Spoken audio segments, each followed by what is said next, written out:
নামাজ রোজা হজ যাকাত নবীর অবদান, নামাজ রোজা হজ যাকাত নবীর অবদান, ওরে ইমানদারের নামাজ রোজা অতি মূল্যবান।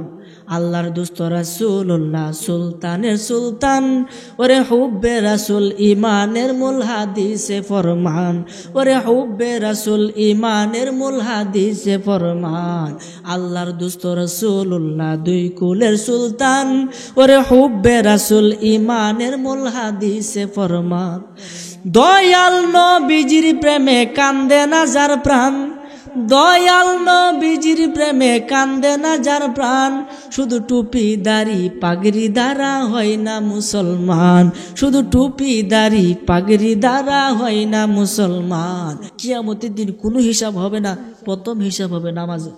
নামাজের হিসাব দেও, তোর আল্লাহ নামাজ তো পড়ছি, নামাজ পড়ছো তো একটা সেজদাতে দেখাও যে একদিনও নামাজ পড়ে না, সেই ব্যক্তি সেজদা দিতে যাইব, তার কোমর বেঁকতো না।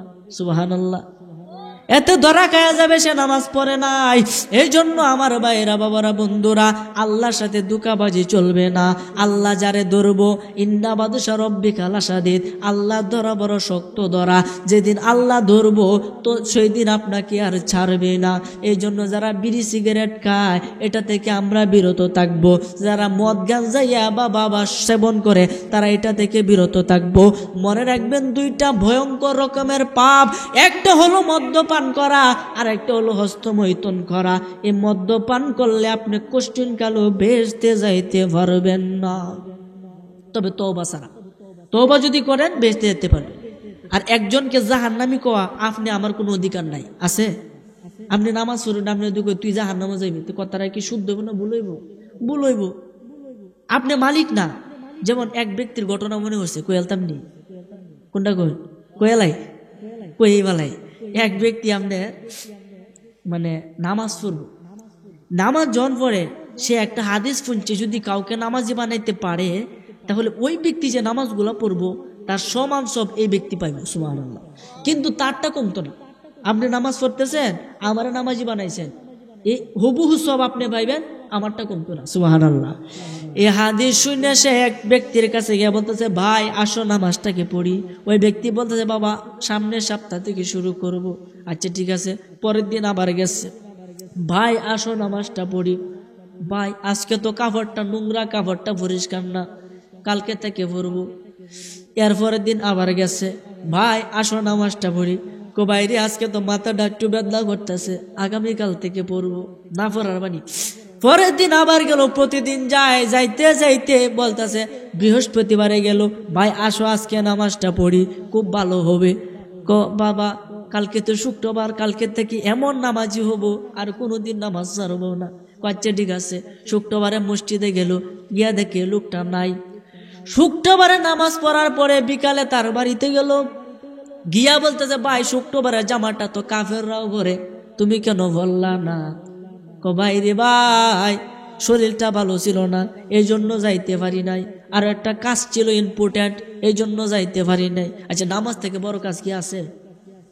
নামাজকে বলো না কাজ আছে, কাজকে বলো আমার নামাজ আছে।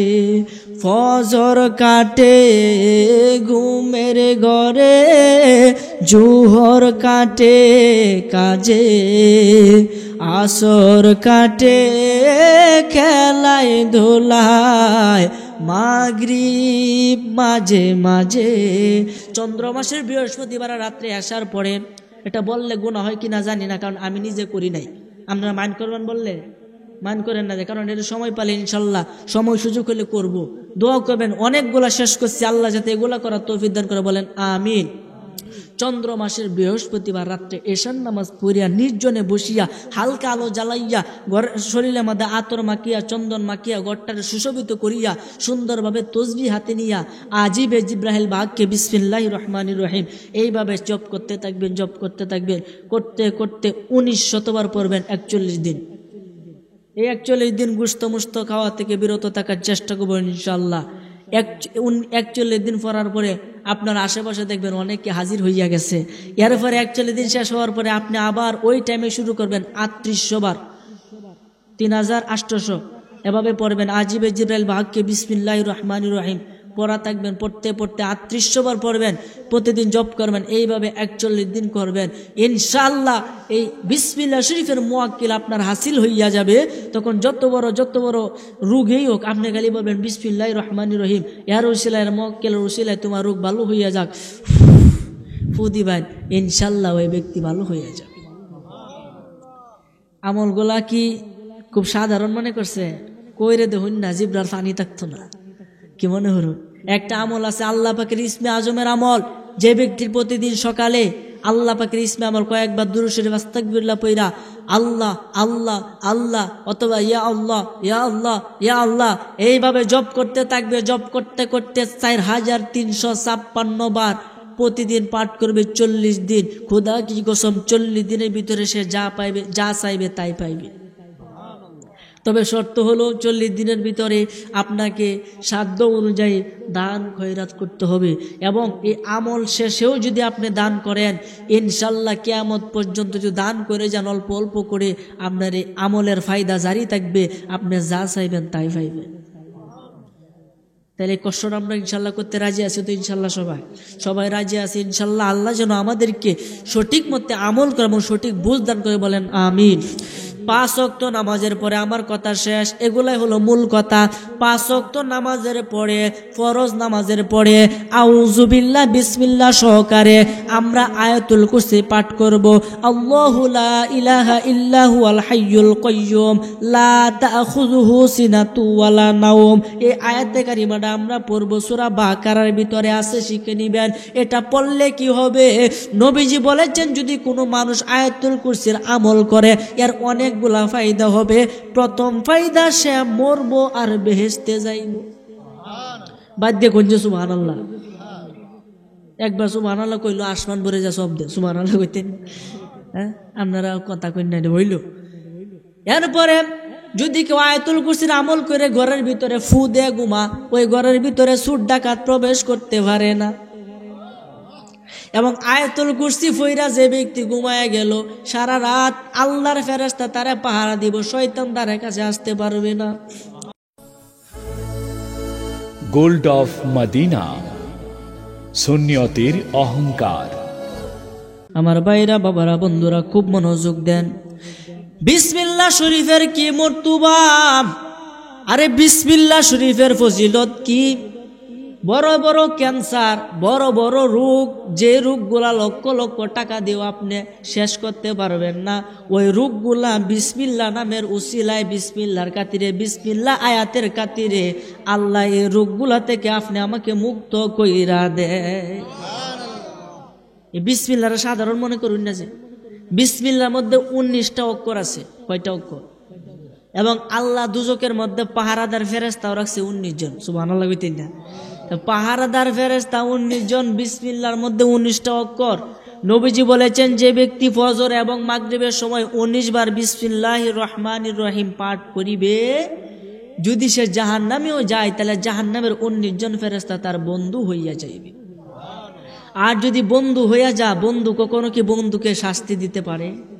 তার মানে যদি আপনারা আমি আমল করি, যদি আপনি আমি আমলে পরিণত করি, নবীজি বলেছেন যে ব্যক্তি ফজর এবং মাগরিবের সময় আউযু বিল্লাহ 10 বার পড়বে, ফজর ওয়াক্ত পড়লে সারা দিনের ভিতরে শয়তান তার ধারে কাছে আসতে পারবে না। আর যদি বিসমিল্লাহ পাঠ করে সকাল সন্ধ্যায়, তাহলে ওই দিন এবং রাত্রে যদি মারা যায়, সকালে পইরা সারা দিনের ভিতরে মারা গেলে ফেরেশতা তার বন্ধু হয়ে যাবে। সন্ধ্যা ওয়াক্ত পইরা সারা রাত্রের ভিতরে মারা গেলে ওই ফেরেশতারা তার বন্ধু হয়ে যাবে। এতে যদি সে পাপ কাজও করে, সে যদি জাহান্নামও যা, ওই ফেরেশতারা তার বন্ধু হইয়া যা। আর যদি বন্ধু হয় তাকে শাস্তি তারা দেয় না। তাহলে কি লাভ না লস? একটা ফজিলত কইলাম। একবার আবু হুরায়রা ওযু করতেছে, নবী সাহাবী আবু হুরায়রা, তার নাম প্রকৃত নাম আব্দুর রহমান। আব্দুর রহমান নাম। নবীজি হাসি তামসা করে মজা কইয়া কইতেছে, ইয়া আবাহুর, হে আবু হুরায়রা, বিড়ালের বাপ। তার এই যে নিচে একটা বিড়াল আছে, লয়ে গেছি নবীর দরবারে, কথা হইতেছে। হঠাৎ করে একটা জামার আস্তিনা নিচ থেকে একটা বিড়াল ছানা বাইরে পড়লো। এতে নবীজি আবু হুরায়রা ডাক দেয়া কই, ইয়া আবাহুর, হে বিড়াল ছানার বাপ, তখন এই কথাটা যখন আব্দুর রহমান মানে আবু হুরায়রা শুনছে, শুনে কইতেছে রাসূল পাকের জবানের ঘোষণা আমাকে বলছে বিড়াল ছানার পিতা, বিড়ালের বাপ, আজকে থেকে আমার নাম এটাই প্রসিদ্ধ হইয়া যাবে। তখন তার নাম আবু হুরায়রা হয়ে গেল। ওই আবু হুরায়রা ওযু করতেছে, নবীজি আবু হুরায়রাকে ডাক দিয়া কয়, ও আবু হুরায়রা, তুমি ওযু করার আগে বিসমিল্লাহি আলহামদুলিল্লাহ এই কথাটা বইলা ওযু শুরু করো। আবু হুরায়রা প্রশ্ন করে, ইয়া রাসূলুল্লাহ, ইয়া হাবিবাল্লাহ, নবী গো, বিসমিল্লাহি আলহামদুলিল্লাহি এই কথাটা বলে ওযু করলে কি লাভ হবে? আমার নবীজি কয়, যতক্ষণ পর্যন্ত তুমি ওই ওযুতে থাকবা ততক্ষণ পর্যন্ত তোমার দুই কান্দে দুই ফেরেশতা ইহার সব লিখতেই থাকবে, লিখতেই থাকবে। আর জোরে বলেন না সুবহানাল্লাহ। কত বড় মর্তবা, চিন্তা করেন। তার মানে বিসমিল্লাহ শরীফে কয়টা ফজিলত কইছি?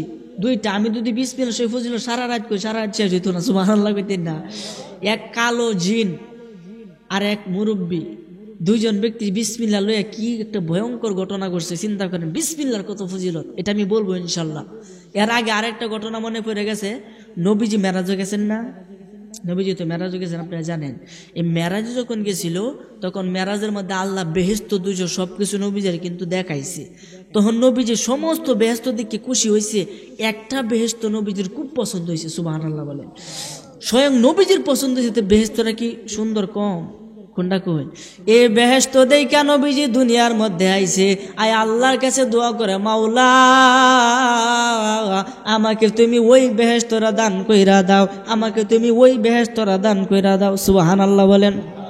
স্বয়ং নবীজি আল্লাহর কাছে দোয়া করে, আল্লাহর কুদরতি কলিজার মধ্যে আগুন দইরা যায়। আল্লাহ সঙ্গে সঙ্গে জিব্রাইলের মাধ্যমে ওহী পাঠায়া দেয় যে যাও জিব্রাইল, যাও নবীদের কাছে যাও, গিয়া বলো আমার বন্ধু কি চায়। সুবহানাল্লাহ। আমার বন্ধু কি চায়? গিয়া দেখে ওই জান্নাত চায়। তখন আল্লাহর আদেশে জিব্রাইল আলাইহিস সালাম বলতেছে, এই মুরব্বী, এই মুরব্বী, কথা বলো, তোমরা কথা বলেতে আমি অস্ফরান করি, আমার কান তো হেন কারা। যেহেতু তোমরা আমার শিক্ষক হিসেবে বয়স, বর্তমানে আমি উস্তাদ, বর্তমানে কি উস্তাদ আপনারা বয়স, এর লাগে আমি বেড়া একটা হয়েছি না। আমি কিন্তু আপনাদের সন্তান, আপনাদের পায়ের দোলা পরিমাণ না। এরপর আপনারা আমাকে বসাইছেন, এই তাক বয়ে থাক, তাক তাক, এ কথা কয় না বাবু, কথা বলো না। হ্যাঁ, মাঝে সাথে মনে পড়ে, ছোট মানুষ তো বুঝছে না, বাদ দিন। বলতেছে, হুজুর আল্লাহর পক্ষ থেকে আমি জিব্রাইল খবর নিয়ে আইছি, আপনি কি চান? আমি তো ওই জান্নাতটা চাই, যেই জান্নাত আমার মন কাইরা নিছে। তখন আল্লাহ ডাক দেয়া কয়, বন্ধু হাবিব গো, জান্নাতের খলিক আল্লাহ, মালিক আপনি। সুবহানাল্লাহ। আপনি কি জান্নাত চান? আপনি তো বাড়ির মালিক। আরে বাড়ির মালিকের কাছ থেকে অনুমতি নিয়ে মানুষ ভিতরে যাবে, আর আপনি বাড়ির লাগে কান্নাকাটি করেন, নবী গো আমি আল্লাহ জান্নাত বানাইছি, ঠিক আছে, আমি হলো খলিক মানে সৃষ্টিকর্তা, আপনারা আমি জান্নাত লিখে দিলাম। এক কাটা ক্ষেত আমার নামে লিখে দিছেন, বলেন ক্ষেতের মালিক কি আপনি না আমি? আমি, আপনি লিখে দিয়েছি। আল্লাহ নবীজির জান্নাত দান করে দিয়েছে, নবীজি জান্নাতে একান্ত করে। তখন আল্লাহর কাছে প্রশ্ন করে জিব্রাইলের মাধ্যমে যে আল্লাহর কাছে বলো তো এই জান্নাতে কে যাবে? বলতেছে আপনার উম্মতরাই যাবে। ও কোন আমল করলে ওই জান্নাতে যেতে পারে? যে জান্নাতটা স্বয়ং নবীজির মন কাড়ে নিছে। সুবহানাল্লাহ। আমার নবীজি ডাক দিয়া কয়, মাওলা ওই জান্নাতে গেলে কি আমল করতে হবে? আমার আল্লাহ ডাক দিয়া কয়, ও আমার নবী, আপনি আপনার উম্মতগণকে জানায়া দেন, যে ব্যক্তি ভালো কাজের আগে বলবে বিসমিল্লাহ, বিসমিল্লাহ কইয়া ভালো কাজ শুরু করবে, ওই ব্যক্তি ওই বেহেশতে যাবে। আমলটা মনে বিশাল বড় না? করতে পারছেন বিসমিল্লাহি তাওয়াক্কালতু আলাল্লাহ লা হাওলা ওয়ালা কুওয়াতা ইল্লা বিল্লাহ, এই কথাগুলো করতে পারছেন, একটা ভালো কাজ করছেন না? মসজিদে ঢুকবেন, ডান পাওটা আগে দিবেন, দে বলেন বিসমিল্লাহি আসসালাতু ওয়াসসালামু আলাইকা ইয়া রাসূলুল্লাহ আল্লাহুম্মা আফতাহ লি আবওয়াবা রাহমাতিক। এই যে বিসমিল্লাহ করে ঢুকলেন, একবার মসজিদ থেকে বাইর হবেন, বিসমিল্লাহি আসসালাতু ওয়াসসালামু আলাইকা ইয়া রাসূলুল্লাহ আল্লাহুম্মা ইন্নী আসআলুকা মিন ফাদলিক। ঘুমাইবেন, আল্লাহুম্মা বিসমিকা আমুতু ওয়া আহইয়া। ঘুম থেকে উঠে বলেন বিসমিল্লাহির রহমানির রহিম আলহামদুলিল্লাহিল্লাযী আহইয়ানা বা'দা মা আমাতানা ওয়া ইলাইহিন নুশুর। ভাত খাইবেন বিসমিল্লাহি ওয়া আলা বারাকাতিল্লাহ এ কথা বললেছেন। মাঝখানে কোন বিসমিল্লাহি আউয়ালাহু ওয়া আখিরু, কাবার শেষে বিসমিল্লাহির রহমানির রহিম, আলহামদুলিল্লাহিল্লাযী আত'আমানা ওয়া সাকানা ওয়া জাআলানা মিনাল মুসলিমিন। প্রত্যেক ভালো কাজের আগে দরজা খুলছেন, দোকান খুলছেন বিসমিল্লাহ বইলা, দোকান লাগাইবেন বিসমিল্লাহ বইলা, ঘর থেকে বের হলেন বিসমিল্লাহ, দর বন্ধ করলেন বিসমিল্লাহ, ঘুমাইলেন বিসমিল্লাহ। প্রত্যেকটা ভালো কাজের আগে বলবেন বিসমিল্লাহ, তাহলে আপনি ওই জান্নাতে যেতে পারবেন। তা আমলটা অনেক বড় না ছোট? তো ছোট আমলটা আমরা করতে রাজি না বাবা, ছোট হলে কি হবে, এটার মহত্ব অনেক বড়। এই বিসমিল্লাহ শরীফের আর কি ফজিলত বলবো রে বাবা। খারাপ কাজের আগে বিসমিল্লাহ বলা হারাম, হারাম, হারাম। জেনা করলে বিসমিল্লাহ, জেনা করার আগে বিসমিল্লাহ বলা হারাম। মদ পান করার আগে বিসমিল্লাহ বলা হারাম। খারাপ কাজ করার আগে বিসমিল্লাহ বলা হারাম। এটা বলা যাবে না, ভালো কাজের আগে বলতে হবে।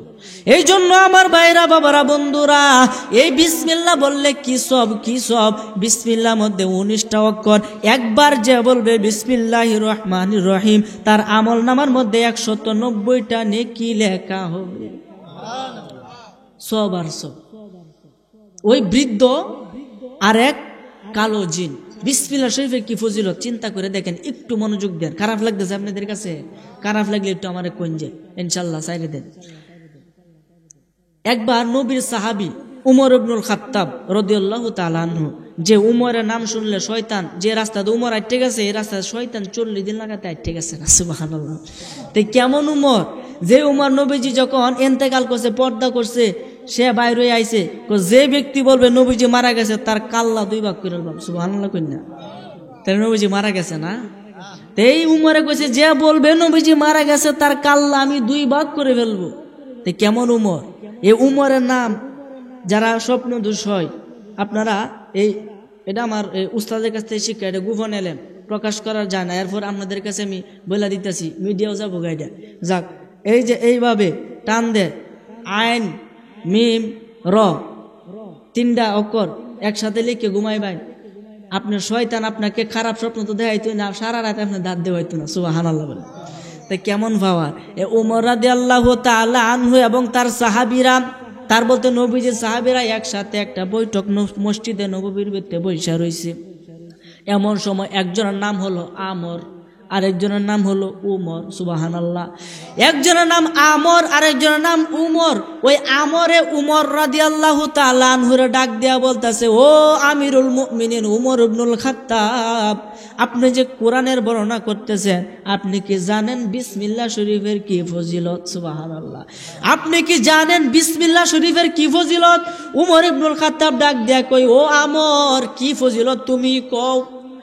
অন্ধকার যুগে, জাহেলিয়তের যুগে, যখন আমি মুসলমান ছিলাম না, ওই সময় ঘরের ভিতরে আমার কোনো ভাত ছিল না, খাওয়ান ছিল না।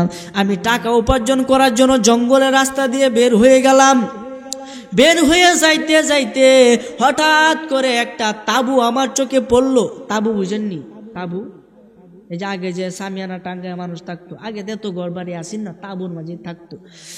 এই আমরে বলতেছে, উমর তুমি শুনো, আমি যখন এভাবে যাইতেছি ডাকাতি করার উদ্দেশ্যে, কি করা?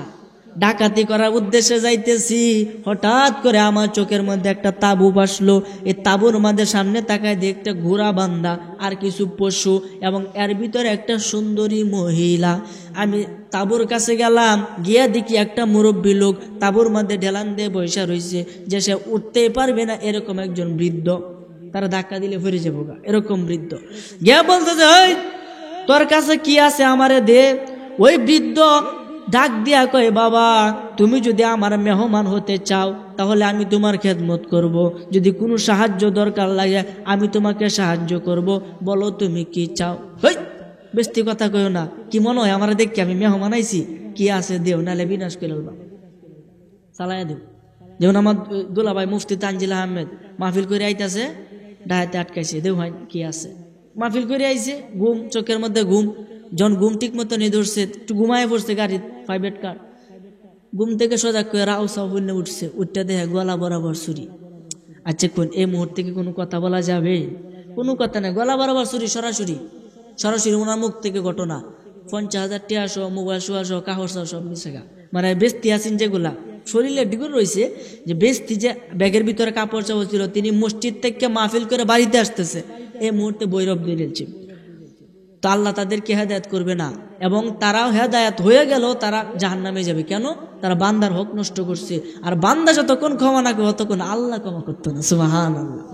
এই জন্য যারা চুরি করে তাদের কোনো ধর্ম নাই, হিন্দু ধর্মে চুরি করার কথা নাই, খ্রিস্টান ধর্মে চুরি করার কথা নাই, মুসলিম ধর্মে ইসলাম ধর্মে চুরি করার কথা নাই। যদি চুরি করে ধরা খায় তাহলে তার ডান হাত কেটে দাও, এরপরে চুরি করলে তার বাম হাত কেটে দাও, এরপরে যদি চুরি করে তার ডান পা কেটে দাও, তারপরে যদি চুরি করে বাম পাওটা কাটাতে তাকে পঙ্গু বানায় ফেলো।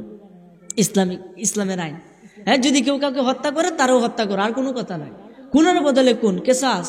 এই জন্য ইসলামকে যদি আমরা পরিপূর্ণভাবে মানি তাহলে আর সমাজের মধ্যে ফিতনা ফাসাদ হবে না, চোররা কখনো বেহেশতে যাইতে পারবে না, কারণ তারা বান্দার হক নষ্ট করে, বান্দার মনে কষ্ট দেয়, তারা তাকে ক্ষমা করবে না, আল্লাহও ক্ষমা করবে না, শেষে তাকে জাহান্নামে যেতে হবে।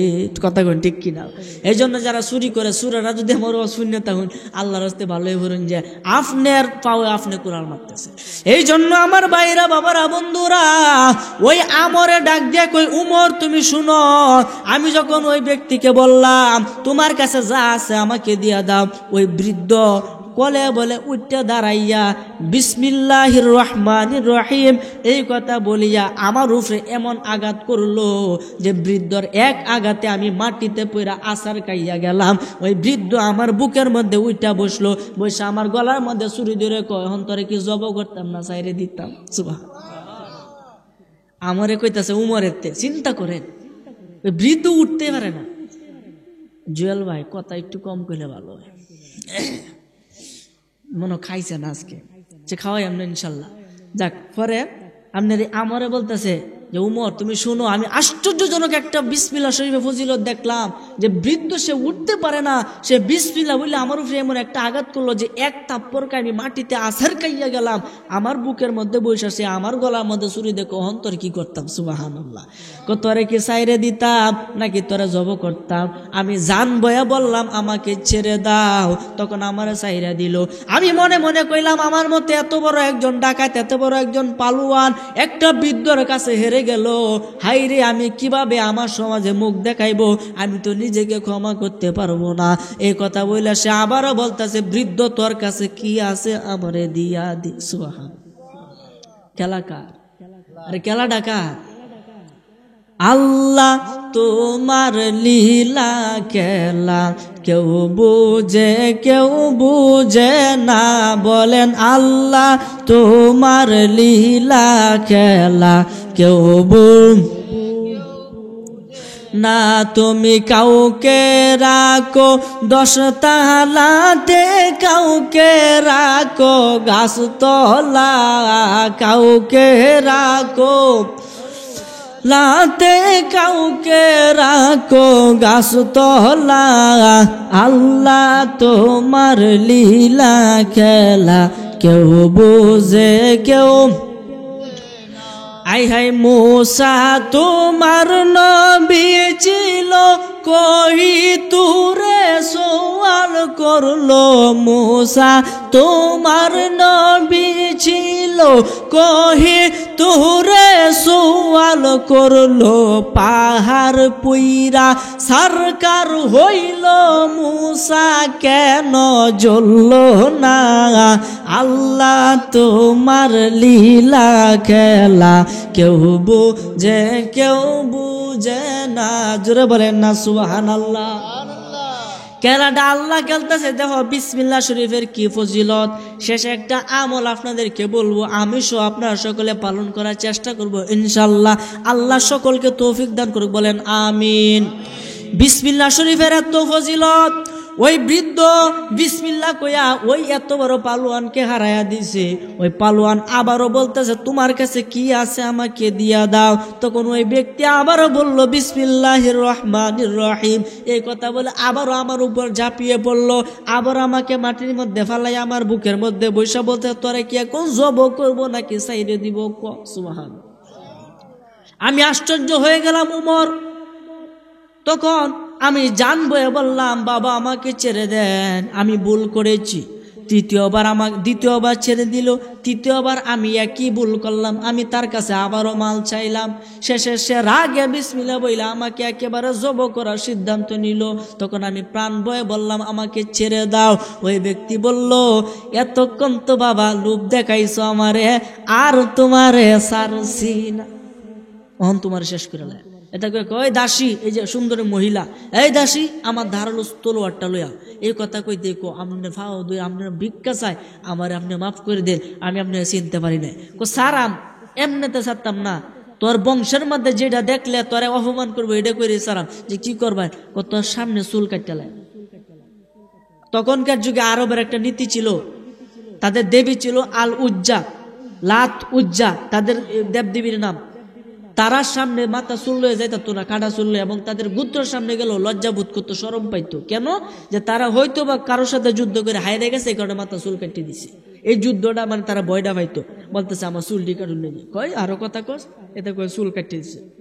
চুল কাছে এতালে বাইট গেলে শরম পাইতো না, এই ক্যারে শরম পাইবো, এই কারণে সে বলতেছে, বাবা আমি 1 বছর আপনার কাছে মুনি কাটবো, এরপর আমি এই মাথা লইয়া কারোর সামনে যাইতাম না। সুবহানাল্লাহ। উমর ডাক দিয়া কয়, আমর এরপরে কি হয়েছে হুজুর দুঃখের ঘটনা কি বলবো, আমি 1 বছর লাগাতে ওই বৃদ্ধর খেদমত করলাম। বৃদ্ধর খেদমত করার পরে 1 বছর পরে ওই বৃদ্ধ আমাকে নিয়ে একটা উপত্যকায় নিয়ে গেল। ওইখানে দাঁড়াই আসে বলল, বিসমিল্লাহির রহমানির রহিম। উচ্চ আওয়াজে যখন এটা পড়লো, তখন পাহাড়ের মধ্যে যত পশু পাখি ছিল, যত পাখি আছেন, সমস্ত পাখি ভয় পায়া বাসা ছাইরা চইলা গেছে। কিতাবের ঘটনা, মনোযোগ দিয়ে শুনেন। তখন বলতেছে, আচ্ছা ঠিক আছে, আবার বিসমিল্লাহির রহমানির রহিম পড়লো। যত হিংস্র প্রাণী আছে সব পাহাড় সাইরা চলে গেল। আর একবার জোরে বিসমিল্লাহির রহমানির রহিম পড়লো। তখন খেজুরের ডালের পরিমাণ লম্বা একটা কালো জিন তার সামনে হাজির হইয়া গেল। জিন কি? জিন। ওমা খলাকতুল জিন্না ওয়াল ইনসা ইল্লা লিয়াবুদুন। আমি মানুষ এবং জিনকে সৃষ্টি করেছি একমাত্র আমার ইবাদত করার জন্য। সুবহানাল্লাহ। জিন হাজির হইল। জিন যখন হাজির হইল, তখন এই বৃদ্ধ জিনের সাথে যুদ্ধ করার জন্য রাজি হইল, জিনের সাথে যুদ্ধ করবে। তখন তার সাথে যে ওই যে আমর ছিল, আমর রে কইতাছে, বাবা যদি আমি হেরে যাই, তুমি বলবা বিসমিল্লাহির রহমানির রহিমের খাতিরে তুমি বিজয় হইবা। এই কথাটা খালি আমার কানে কানে কয়ে দিবা, আমি তুই হেরে যাই। আচ্ছা ঠিক আছে। জিনের সাথে যুদ্ধ লাগলো। জিনের সাথে যুদ্ধ লাগলে জিন তারে হারায়া দিল। তখন ওই ব্যক্তিরে শিখাইয়া দিছিল যে বিসমিল্লাহ কইবা, তাইলে আমার শক্তি আবার ফিরে আইব। সে বলতেছে, লাত উজ্জার কসম, আমার দোস্ত তোমারে হারায়া দিব। নাউজুবিল্লাহ। লাত উজ্জা তাদের দেবী, মূর্তি, দেবদেবীর নাম। তখন বৃদ্ধ কি করছে, ফোয়ারাত তাকে এমন এক সর মারছে আমারে আমি দিনও দুপুরে আসমানে তারা দেখতেছি। সুবহানাল্লাহ। এমন জ্বর মারছে, আমি দিনও তারা দিয়ে আসমানের সর্বনাশটা করছে। তখন কি হইরি, আমি তো ভুল করেছি, যে হুজুর ভুল হয়েছে। তখন এই বৃদ্ধ আবারও উঠছে কলে বলে, উঠতে তার সাথে খাজ্জা লাগে জিনকে হারায় দিছে। তখন ওই ব্যক্তি বলতেছে, আমার বন্ধু বিসমিল্লাহর খাতিরে বিজয় হয়েছে। সুবহানাল্লাহ। এই কথা যখন বলছে, বলার পরে দিয়া ওই বৃদ্ধ এবং আমর বাড়িতে চলে আইতেছে। জিনটা হেরে গেল, বাড়িতে চলে আইতেছে। তখন আমরে ওই বৃদ্ধকে প্রশ্ন করে, বাবা আসলে ব্যাপারটা কি, কিছুই তো বুঝলাম না। গে 3 বার বিসমিল্লাহ বললেন, 3 বারের মাথায় একটা কালো জিন আসলো, তার সাথে আপনি যুদ্ধ করে তারে হারায় দিলেন। এটার কারণ কি, এটার ব্যাখ্যা আমি জানতে চাই। সুবহানাল্লাহ বলেন। এর ব্যাখ্যা আমি জানতে চাই। ওই বৃদ্ধ ডাক দিয়া কয়, বাবা আমর, তাহলে তুমি শুনে রাখো, একটা জিন আমার বন্ধু ছিল। একটা জিন আমার বন্ধু ছিল। কোনো কারণে তার সাথে আমার হাতাহাতি হয়, গুসা হয়। তখন সে আমার সাথে প্রতিজ্ঞা করছে, প্রতি বছর তার একটা জিন আমার সাথে যুদ্ধ করবে, খ্রিস্টান জিন আমার সাথে যুদ্ধ করবে। যদি হেরে যায় তাহলে আমি জিতে যাব, আর যদি আমি হেরে যাই তাহলে আমার পরিবার সব ধ্বংস করে দিবে। ও এই কথা, আচ্ছা ঠিক আছে। রাস্তা দিয়ে হাইটে আইতেছে, জিনের সাথে যুদ্ধ করতে করতে তার শরীরে খুব ক্লান্ত আসলো, যেহেতু মুরব্বী মানুষ, সেই একটু হেলান দিল, হেলান দেওয়ার পরে ঘুমায় গেল। ওইদিকে উমরে ডাক দেয়, কই উমর গো, আমি কেমন বিশ্বাসঘাতকতা করলাম, ওই বৃদ্ধ আমাকে কতই না মোহব্বত করত, আমি ওই বৃদ্ধ যখন ঘুমাইলো, ঘুমের পরে তার তরোয়ালটা লইয়া এক কুবে বৃদ্ধার দুইটা পা আমি আলাদা কইরা দেই। নাউজুবিল্লাহ। বলেন এরকম বিশ্বাসঘাতক আছে না নাই? বাংলা জমিনে কি কম আছে? আহা, আপনার খাইবো, আপনার পড়বো, এরপর আপনি যে কি এটা মনে রাখতো না। এটা সে স্বার্থপর মানুষ। এই জন্য তো আমি কই, স্বার্থ ছাড়া পৃথিবীতে কেউ কাছে আসে না, স্বার্থ ছাড়া বন্ধু বান্ধব ভালোবাসে না, স্বার্থ ছাড়া ভালোবাসে শুধু আমার মা। ঠিক না বেটি? আরে স্বার্থ ছাড়া ভালোবাসে শুধু আমার মা। এই গজলটা বলার পরে কিছু পণ্ডিত আছে কয় মারও স্বার্থ আছে। আরে মায়ের কি স্বার্থ রে বাবা, তুমি খারাপ হইছো, মারে বাদ দেও না, এরপরও তুমি লুকায় দেখো মা মোনাজাতে কান্দে আমার ছেলেরে তুমি ভালো রাইকো। ঠিক না বেটি? তা মার স্বার্থ কইতে আছে, এনি স্বার্থ যে আমার পুত্রে বড় করি, সে ভালো মানুষ হবে, আমার জন্য দোয়া করবে, এটা স্বার্থ। এই স্বার্থ তো সবারই আছে, আছে না নাই? আছে। আল্লাহ তো নবীজিরে বানাইছে যে আমার দিন প্রচার করবে, মানুষ আমার ইবাদত করবে, তখন কি কইতে হবে? আল্লাহ স্বার্থ আছে এটা কইতে পারবে? আস্তাগফিরুল্লাহ, নাউজুবিল্লাহ। মার স্বার্থ নাই। গজলটা কি কইতাম আপনারা সামনে? স্বার্থ ছাড়া বন্ধু বান্ধব কাছে আসে না, স্বার্থ ছাড়া প্রিয়জনেরা ভালোবাসে না, স্বার্থ ছাড়া ভালোবাসে শুধু আমার মা, স্বার্থ ছাড়া ভালোবাসে শুধু আমার মা। ইট পাথর রড সিমেন্ট দিয়া মসজিদ মাদ্রাসা নির্মাণ করে, লক্ষ টাকা মজুরি নেয় মসজিদের কারিগরে, নেই কি নেই না? আরে মায়া আমারে সুন্দর দেহ গইরা দিয়া একটি টাকা চাইল না, স্বার্থ ছাড়া ভালোবাসে শুধু আমার মা। ঠিক না বেটি?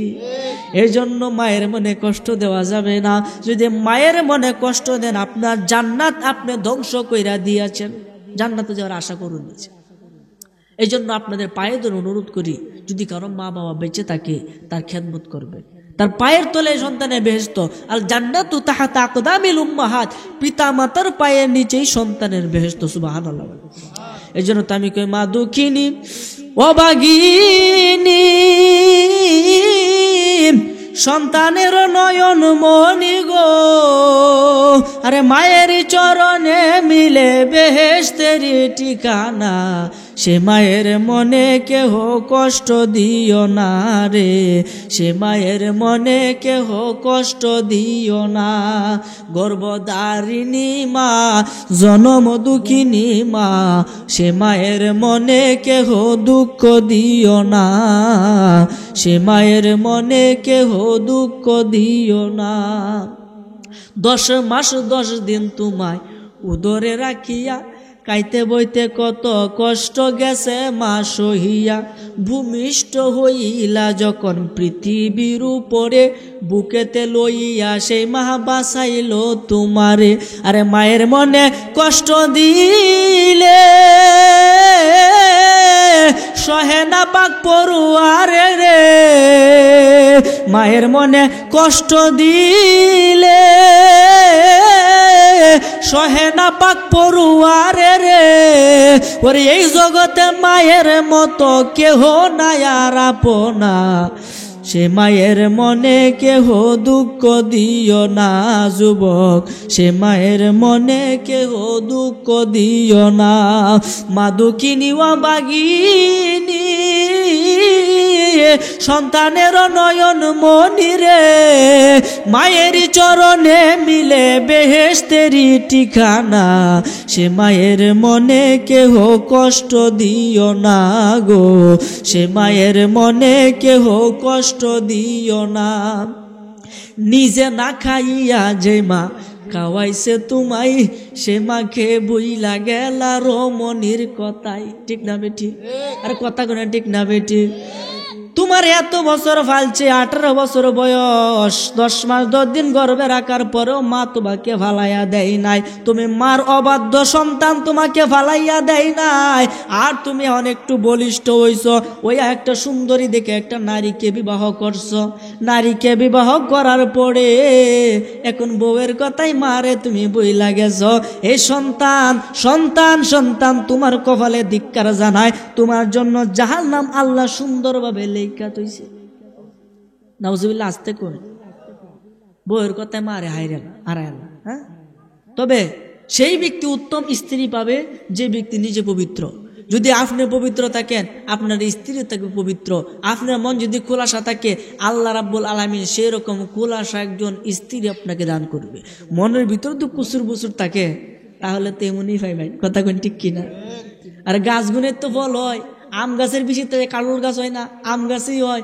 বাপ মা ভালো হলে সন্তান ভালো হয়, সন্তান ভালো তার স্ত্রী ভালো হয়, স্ত্রী ভালো হলে দুইটার সমন্বয়ে একটা ভালো পরিবার হয়। কথা কোন ঠিক কিনা? এই জন্য আমার ভাইরা, বাবারা, বন্ধুরা, একজন পুরুষ যদি অভিভাবক হয়, আমার নবীজি বলেছেন একজন নারীর অভিভাবক হলো একজন পুরুষ, মানে তার তত্ত্বাবধায়ক। একজন পুরুষ যদি সঠিক থাকে, নারীর কোনো বাবার নাই আছে। আপনি যদি সত্যতা হন, স্ত্রী নামাজ পড়ে না, নামাজ পড়ো না কেরে পড়া, আপনার বয়ে পড়তো না, পড়বে আপনার হক। আপনার যদি আমারে বললেন তুমি নামাজ পড়ো না কেরে, আর বাজারে মাঝে অপমান করতেছেন, হয়তো বা আমি লাডি মাডি লইয়া 2-3 বাড়ি আপনি দিতারা, কিন্তু আপনি যদি স্ত্রী রেখেন, স্ত্রীকে আপনার কিস্তা করতে পারবো? এটা আপনার হক। যদি স্ত্রী নামাজ না পড়ে, শাস্তি আপনাকে বুক করতে হবে। সন্তান যদি নামাজ না পড়ে, এই শাস্তি পিতা মাতাকে বুক করতে হবে। আর যদি পিতা মাতা নামাজ না পড়ে, সন্তান ওইটা বুক করতে হবে। কথা কোন ঠিক কিনা? এই জন্য আমার ভাইরা, বাবারা, বন্ধুরা, ওই মার সব আদেশ মানতে হবে, হারাম আদেশ ব্যতীত। যেই আদেশ ইসলামিক পরিপন্থী, যেই আদেশ ইসলাম থেকে খারেজ, ওই আদেশ মানা যাবে না। বাকি সমস্ত আদেশ মানতে হবে। নামাজের টাইমে কইতাছে, বাবা দোকান থেকে একটু তেল নিয়ে আসো, মা আমি পারবো না, আমাকে নামাজ পড়তে হবে। কথা কোন ঠিক কিনা? আগে আল্লাহর কাজ, এরপরে পিতা মাতা। কারণ আল্লাহ কুরআন মাজিদে কইছে, ওয়াকাদা রাব্বুকা আল্লা তা'বুদু ইল্লা ইয়াহু ওয়া বিল ওয়ালিদাইনি ইহসানা। তোমরা কি করো? আমি আল্লাহর, তা আগে আল্লাহ কেউ ইবাদত করার লাগে, এরপরে পিতা মাতা। তাই পিতা মাতা যদি ইসলামিক পরিপন্থী কোনো আদেশ করে, এটা কি মানা যাবে? এই জন্য পিতা মাতার মনে কষ্ট দেওয়া যাবে না। সমস্ত হালাল আদেশগুলো মানতে হবে। নিজে না খাইয়া যে মা খাওয়াইছে তোমায়, সে মাকে বইলা গেলা রমণীর কথাই। আছে তোমার বাড়ি গাড়ি, কোনো কমতি নাই, মাদুকিনের লাইগা বুঝি একটু জায়গা নাই। আরে মায়ের কান্দনের ছুটে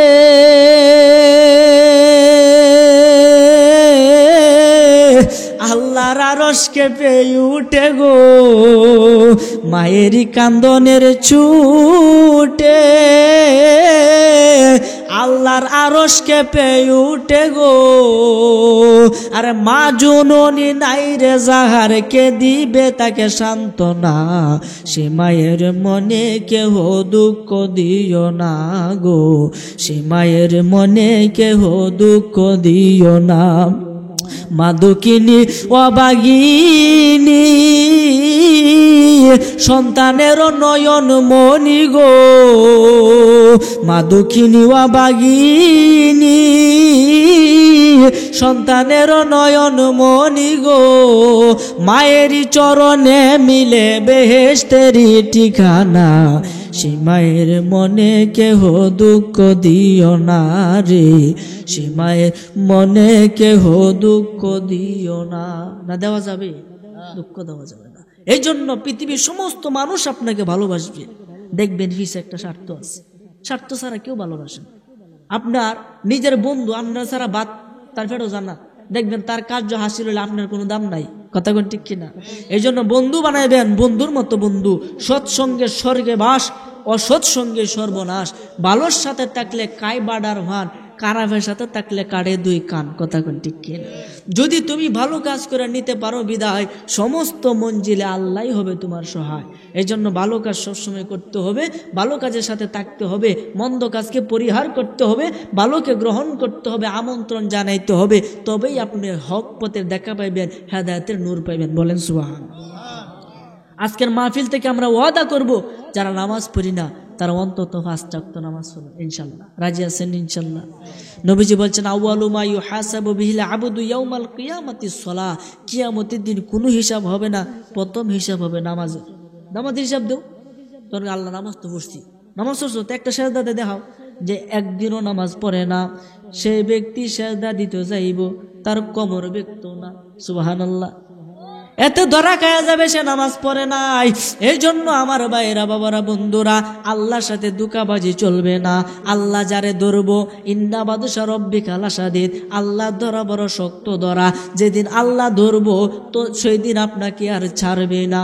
এই জন্য যারা বিড়ি সিগারেট খায় এটা থেকে আমরা বিরত থাকবো। যারা মদ গাঁজা ইয়াবা বাবা সেবন করে তারা এটা থেকে বিরত থাকবো। মনে রাখবেন, 2টা ভয়ঙ্কর রকমের পাপ। একটা হলো মদ্যপান করা, আর একটা হলো হস্তমৈথুন করা।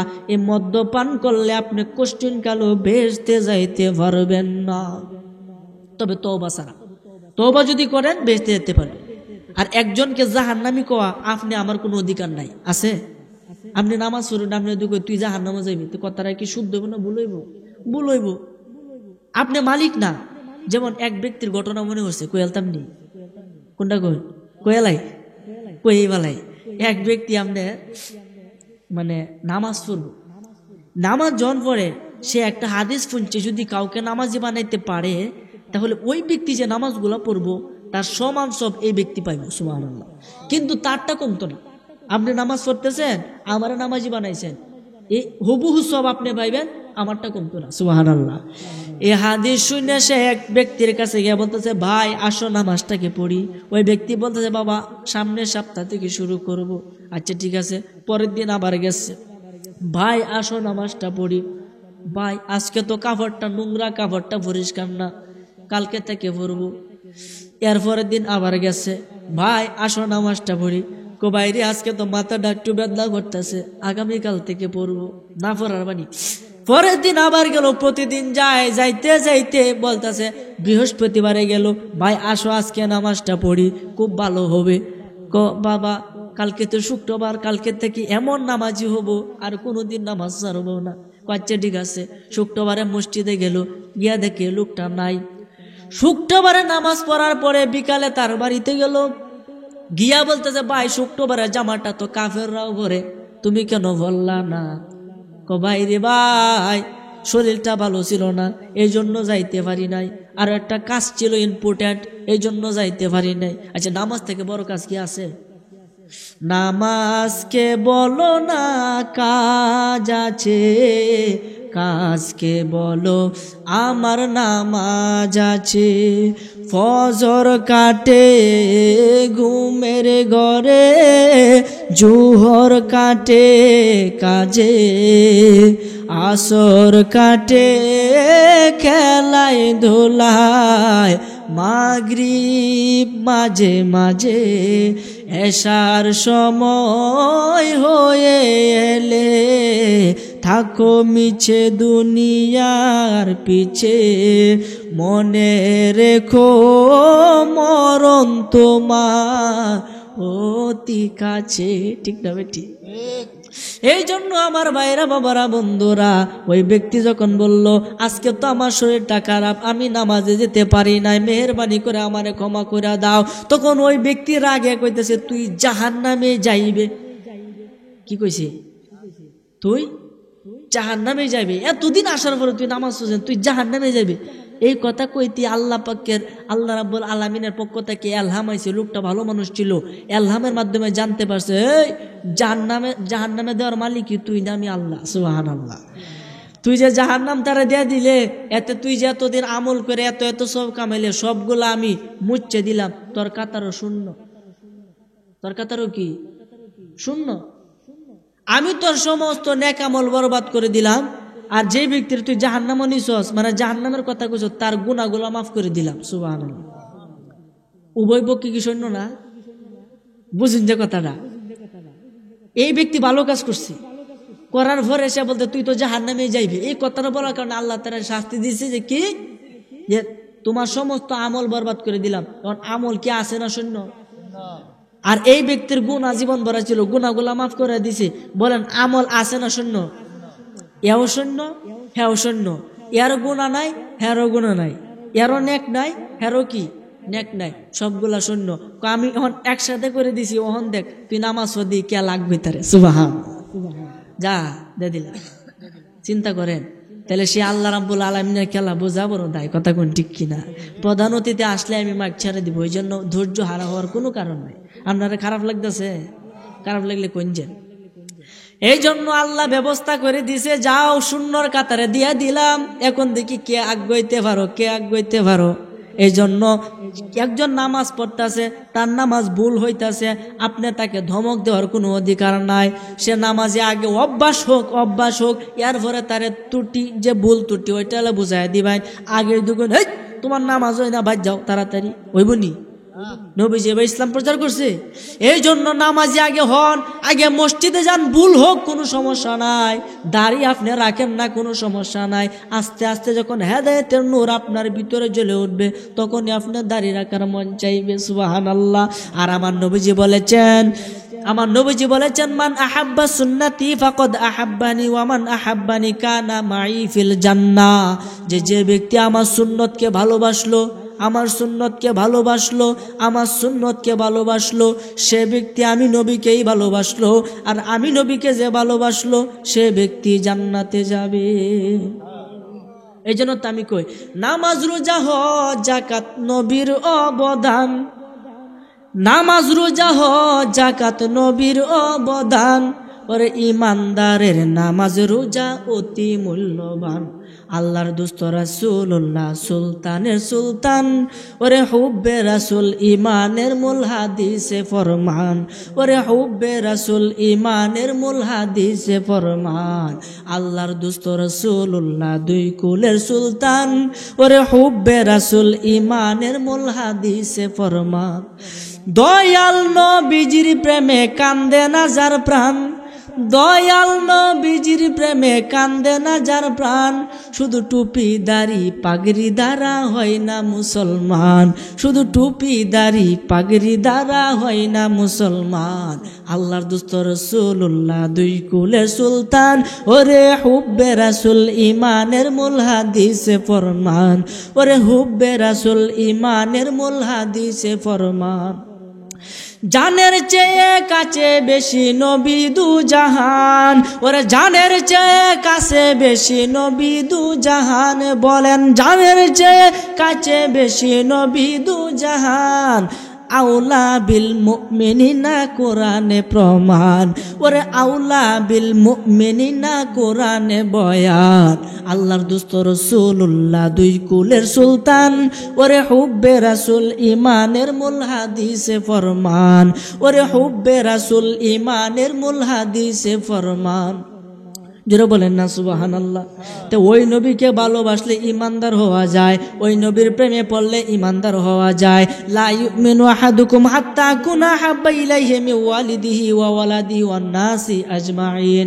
পিতামাতা, ভাই বোন, আত্মীয় স্বজন, পাড়া প্রতিবেশী, নিজের জানের চেয়েও বেশি নবীজিরা ভালোবাসতে হবে, না হলে আপনি ইমানদার হইতে পারবেন না। ঠিক না বেটি? এই জন্য যারা সাহাবী হয়েছে তাদের কোনো ভয় নাই, তারা রাদিয়াল্লাহু তাআলা আনহু, আল্লাহ তাদের প্রতি রাজি। ওই যে আমর নবীজির সাহাবী, উমরও নবীজির সাহাবী। ওই যে ঘটনাটা বাহির হয়েছে, কইলতাম নি এর তো বাহির হয়েছে, মন হয় নাই যে আমরে কইতেছে উমর, পরে কি হয়েছে শুনো না, যে কি হয়েছে। আমি তো বৃদ্ধারে জিজ্ঞাসলাম যে কি গো এই ঘটনাটা কি, বুঝলাম না, জিনের সাথে কাজে লাগবে, এটা তো মানুষের দ্বারা সম্ভব না। তাহলে শোনো, একটা খ্রিস্টান জিন আমার বন্ধু ছিল, খ্রিস্টান জিন যখন আমার বন্ধু ছিল, আমি তার সাথে সন্ধি করতাম, তার সাথে চলতাম। একদিন তার সাথে আমার মনক্ষুণ্ণ হইয়া তার সাথে একটা ঝগড়া হইয়া যায়। এরপর তার সাথে একটা প্রতিজ্ঞা করি, প্রতি বছর তার একজন প্রতিনিধির সাথে আমার যুদ্ধ করতে হবে। যুদ্ধে যদি আমি হেরে যাই, আমার পরিবার সব ধ্বংস করে দিব। আজও যুদ্ধে আমি জিতে যাই, তাহলে তো জিতেই গেলাম, সুবহানাল্লাহ বলে। এখন তোমার হলো এই যুদ্ধটা করলাম, এটা বইলা ঘুমাইছে একটু, এই ব্যক্তি তলোয়ারটা লইয়া এই ফায়ার মধ্যে দিছে, খুব স্বার্থ হাসিল হয়ে গেছে। সে 1 বছর কাটাইছে, চুল কাটেলছে, অপমান করছে, এতে সে শাস্তিরা দিয়ে দিছে। তখন বলতেছে, বাবা বিশ্বাসঘাতক, তুই কেন আমার সাথে এই কাজটা করলে, কেন করলে? আমার সাথে কি করছিলেন মনে নাই? এই কথা বলে ফারাইতে ফারাইতে কুবাইতে কুবাইতে ওই বৃদ্ধারে ওইখানে বাইরা ফেলছে। নাউজুবিল্লাহ বলেন। নবীর সাহাবী চিন্তা করেন, ইসলাম গ্রহণ করার পরে আর কোনো পাপ থাকে না, যত বড় পাপী হোক আর কোনো পাপ থাকে না। এই জন্য বাবা তওবা করতে হবে। ওই ব্যক্তি তলোয়ারটা লইয়া যখন বাড়িতে আসলো, ওই দাসী ডাক দিয়া কই, কি গো উমর, কি গো আমর, জিনের সাথে যুদ্ধটা কেমন হইল? সুবহানাল্লাহ, জিনের সাথে যুদ্ধটা কেমন হইল? আচ্ছা এই বেটি জানলো কেমনে? সুবহানাল্লাহ কইতেন না? জিনের সাথে যুদ্ধ তো খুব খারাপ হয়েছে, বিদ্যারে তো জিনে মাইরাইছে।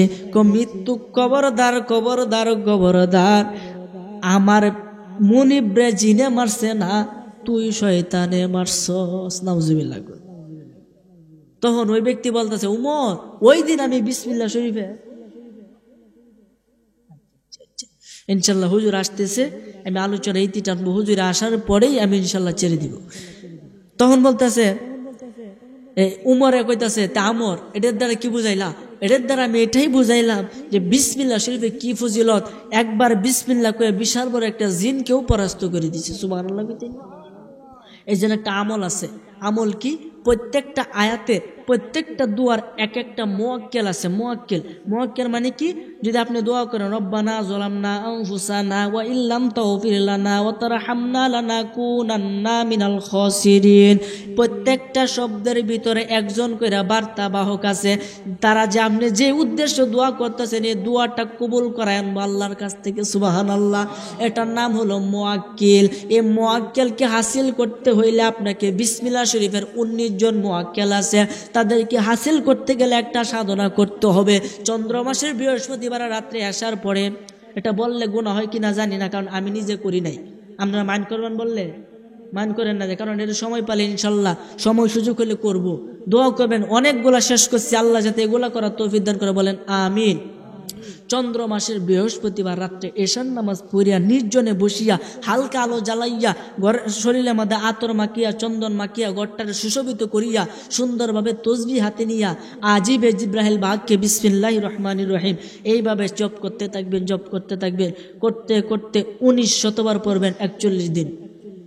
এই 41 দিন গুস্ত মুস্ত খাওয়া থেকে বিরত থাকার চেষ্টা করবেন ইনশাআল্লাহ। 41 দিন পড়ার পরে আপনার আশেপাশে দেখবেন অনেকে হাজির হইয়া গেছে। এরপরে 41 দিন শেষ হওয়ার পরে আপনি আবার ওই টাইমে শুরু করবেন 3800 বার, 3800 এভাবে পড়বেন। আজিবে জিব্রাইল বাগকে বিসমিল্লাহির রহমানির রহিম পড়া থাকবেন, পড়তে পড়তে 3800 বার পড়বেন, প্রতিদিন জপ করবেন। এইভাবে 41 দিন করবেন ইনশাআল্লাহ। এই বিসমিল্লাহ শরীফের মুআক্কিল আপনার হাসিল হইয়া যাবে। তখন যত বড় রোগেই হোক, আপনি খালি বলবেন বিসমিল্লাহির রহমানির রহিম, এর উসিলায় মুআক্কিলের উসিলায় তোমার রোগ ভালো হইয়া যাক, ফু দিবেন, ইনশাআল্লাহ ওই ব্যক্তি ভালো হইয়া যাবে। আমলগুলা কি খুব সাধারণ মনে করছে? কইরে দেখুন না, জিব্রার পানি থাকতো না। কি মনে হলো? একটা আমল আছে আল্লাহ পাকের ইসমে আজমের আমল। যে ব্যক্তির প্রতিদিন সকালে আল্লাহ পাকের ইসমে আমল কয়েকবার দুরূদ শরীফ আস্তাগফিরুল্লাহ পড়া আল্লাহ আল্লাহ আল্লাহ অথবা ইয়া আল্লাহ ইয়া আল্লাহ ইয়া আল্লাহ এইভাবে জপ করতে থাকবে। জপ করতে করতে 4356 বার প্রতিদিন পাঠ করবে 40 দিন। খোদা কি কসম, 40 দিনের ভিতরে সে যা পাইবে, যা চাইবে তাই পাইবে। তবে শর্ত হলো 40 দিনের ভিতরে আপনাকে সাধ্য অনুযায়ী দান খয়রাত করতে হবে। এবং এই আমল শেষেও যদি আপনি দান করেন, ইনশাল্লাহ কিয়ামত পর্যন্ত যদি দান করে যান অল্প অল্প করে, আপনার এই আমলের ফায়দা জারি থাকবে, আপনি যা চাইবেন তাই পাইবেন। তাহলে কষ্টটা আমরা ইনশাল্লাহ করতে রাজি আছি তো? ইনশাল্লাহ সবাই রাজি আছে ইনশাল্লাহ। আল্লাহ যেন আমাদেরকে সঠিক মতে আমল করে এবং সঠিক বুঝ দান করে, বলেন আমিন। 5 ওয়াক্ত নামাজের পরে, আমার কথা শেষ, এগুলাই হলো মূল কথা। 5 ওয়াক্ত নামাজের পরে, ফরজ নামাজের পরে আউযু বিল্লাহ বিসমিল্লাহ সহকারে আমরা আয়াতুল কুরসি পাঠ করব। আল্লাহু লা ইলাহা ইল্লা হুয়াল হাইয়ুল কাইয়্যুম লা তাখুযুহু সিনাতু ওয়ালা নাওম। এই আয়াতে কারিমাটা আমরা পড়ব, সূরা বাকারার ভিতরে আছে, শিখে নিবেন। এটা পড়লে কি হবে? নবীজি বলেছেন, যদি কোনো মানুষ আয়াতুল কুরসির আমল করে এর অনেকগুলা ফায়দা হবে। প্রথম ফায়দা, সে মরবো আর বেহেশতে যাইব। বাদ দিয়ে কোন যে সুবহানাল্লাহ, একবার সুবহানাল্লাহ কইলো আসমান ভরে যা শব্দে সুবহানাল্লাহ কইতেন। হ্যাঁ, আপনারা কথা কন্যা হইল। এরপরে যদি কেউ আয়াতুল কুরসির আমল করে ঘরের ভিতরে ফু দে ঘুমা, ওই ঘরের ভিতরে চোর ডাকাত প্রবেশ করতে পারে না। এবং আয়াতুল কুরসি ফইরা যে ব্যক্তি ঘুমায় গেল, সারা রাত আল্লাহর ফেরেশতা তারে পাহারা দিব, শয়তান তার কাছে আসতে পারবে না। আয়াতুল কুরসি অনেকগুলা ফজিলত আছে, আমরা ইনশাল্লাহ পড়বো।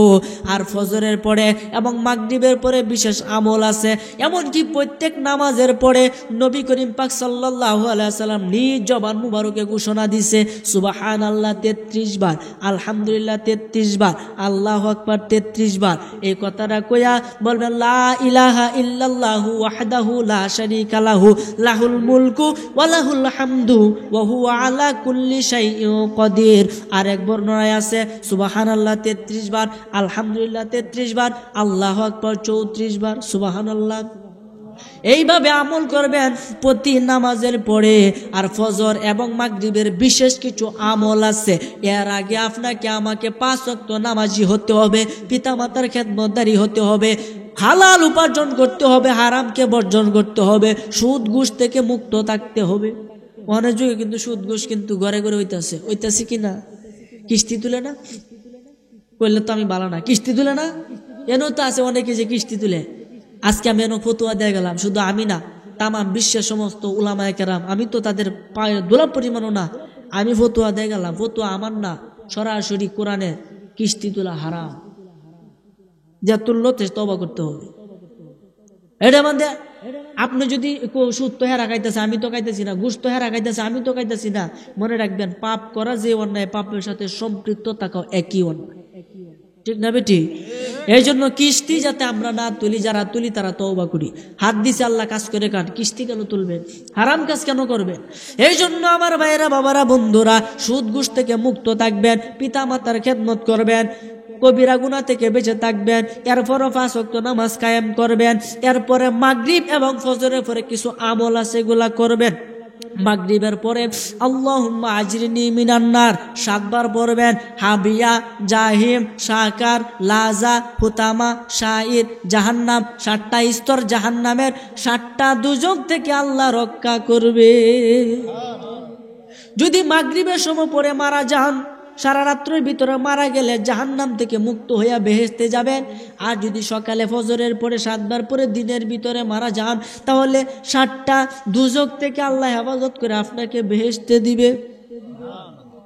এরপরে আমল আছে আরেকটা, ফজরের পরে মাগরিবের পরে আপনি বলবেন আউযু বিল্লাহিস সামিউল আলিম মিনাশ শাইতানির রাজিম, আউযু বিল্লাহিস সামিউল আলিম মিনাশ শাইতানির রাজিম। নোট করেন, রেকর্ড করেন, আউযু বিল্লাহিস সামিউল আলিম মিনাশ শাইতানির রাজিম।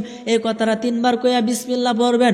পড়ার পরে আপনি সূরা হাশরের শেষ 3 আয়াত পড়বেন, লাউ আনজালনা হাযাল কুরআনা আলা জাবালিল লারাআইতাহু খাশিআম মুতাসাদ্দিআম মিন খাশিয়াতিল্লাহ ওয়া তিলকাল আমসালু নাদরিবুহা লিন-নাসি লাআল্লাহুম ইয়াতাফাক্কারুন। হুয়াল্লাহুল্লাযী লা ইলাহা ইল্লা হু আলিমুল গায়বি ওয়াশ শাহাদা হুয়ার রহমানুর রহিম। হুয়াল্লাহুল্লাযী লা ইলাহা ইল্লা হু আল মালিকুল কুদ্দুসুস সালামুল মুমিনুল মুহাইমিনুল আজিজুল জাব্বারুল মুতাকাব্বির। সুবহানাল্লাহি আম্মা ইউশরিকুন। হুয়াল্লাহুল খালিকুল বারিউল মুসাউবিরু লাহুল আসমাউল হুসনা ইউসাব্বিহু লাহু মা ফিস সামাওয়াতি ওয়াল আরদ ওয়া হুয়াল আজিজুল হাকীম। সাদাকাল্লাহুল মাওলানাল আযীম। খোদা কি কসম, যদি আপনি শুধু পড়ে শেষ করবেন, সঙ্গে সঙ্গে আল্লাহ রাব্বুল আলামিনের পক্ষ থেকে 70,000 ফেরেশতা আপনার জন্য পৃথিবীতে নেমে আসবে। হুজুর ফেরেশতা তো কায়ে কাম নাই, কেরাই তো আয়া সারাটা দিন ফজর রক্ত পড়লে সারাটা দিন আপনার লাগে দোয়া করবো যাতে আপনার সমস্ত কাজে মঙ্গল হয়, অমঙ্গল যাতে না হয়। সুবহানাল্লাহ।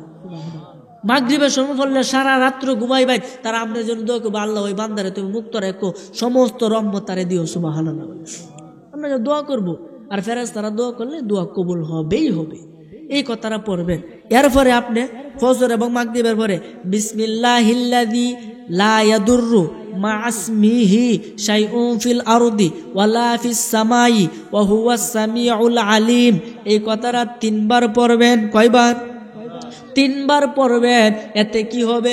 আসমানি বালা, জমিনি বালা, হাওয়াই বালা, মানুষের কুনজর, যত দুষ্ট জিন, পরি, দৈত্য, দানব, পেশাচ, পিতনি যা কিছু আছে সমস্ত কিছুর বদনজর থেকে আল্লাহ আপনারে হেফাজত করবে। নারে তাকবীর, নারায়ে রিসালাত। প্রধান অতিথির আগমন, জুড়ে প্রধান অতিথির আগমন।